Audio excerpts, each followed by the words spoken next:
Well, joining us now is the Minister of Sports, Arts and Culture, Nathi Mthethwa. A very good evening, Minister, and welcome to Newzroom Afrika. It was an incredibly special day at the airport, a new era for women's sport. Indeed, it was. It has been long coming, especially for the heroines, Banyana Banyana. The work which has been put in building this formidable team is amazing, from the staff, from the coaches, from the support they've been getting, both from government and SAFA. So I think that they've shown everybody without any shade of doubt that the future of sport in this country is going to be centered around women's sport. Minister, why only announce the incentive or the bonus for the team now that they're back? It doesn't matter when you announce it. What is important is that it's guaranteed from our side that we have our scheme, the recognition of excellence incentive, which we have been, paying out, not only today, for the past periods. You talk about the Olympics, Paralympics. We'll talk about COSAFA, Banyana Banyana winning COSAFA last year. We'll talk about Sundowns, Mamelodi Sundowns ladies team, which won CAF League Championship last year. So we do it. That is guaranteed because for us, it gives a boost to our athletes, and we do it. So it really doesn't matter when we announce that.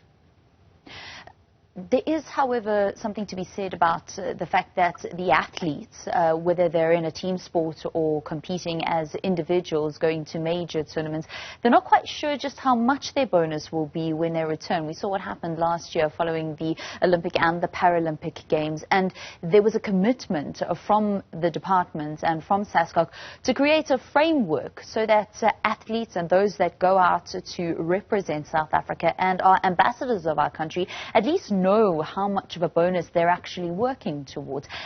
Do we have a framework? That's an ideal situation, but look, at whatever point, we really look at what is available at that point, one. But two, what guides us is a sense of the occasion itself. At what point is this win or victory happening, and from there we then see, for instance, the Mamelodi Sundowns is a club.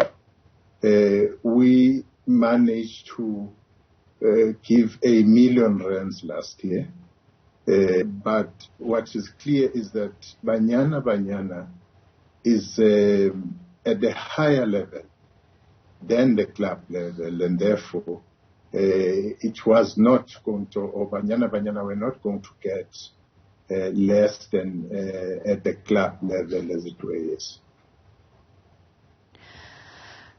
Minister, how are you going to ensure that men and women get paid equally? It was a commitment that you made, and you said legislation would be passed in order to ensure that this actually happens.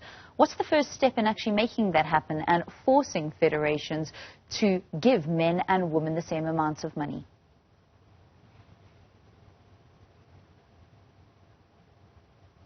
The first step is the consultation with the population, the sporting population, across that process.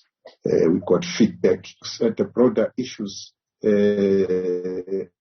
the industry. It looks at administration, that things are not equal there. It's not only on pay parity we are talking about, because and of course the rewards and so on. So that's one process which has been finalized.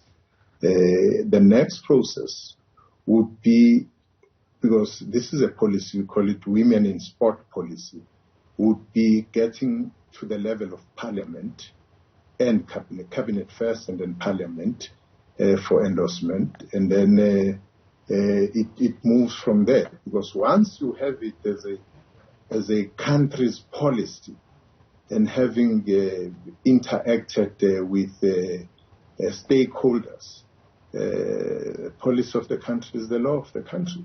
So it's something we didn't take light, because we understand that this is a global challenge. Almost all the countries will have around the world, perhaps 5 countries which have been able to deal with this issue or confront the issue of pay parity. And we are on that path ourselves, because we are committed to ensuring that society, and where it matters most, sponsors understand that women's sport is as good and as important as men in sport. So the policy documents have already been discussed. Stakeholders have already been consulted. How many months, if you can just give us a bit of a time frame, do you anticipate that this actually will be passed into law? Well, it will depend. Look, this finalization took time itself, because in between there was COVID, but started in earnest in 2019.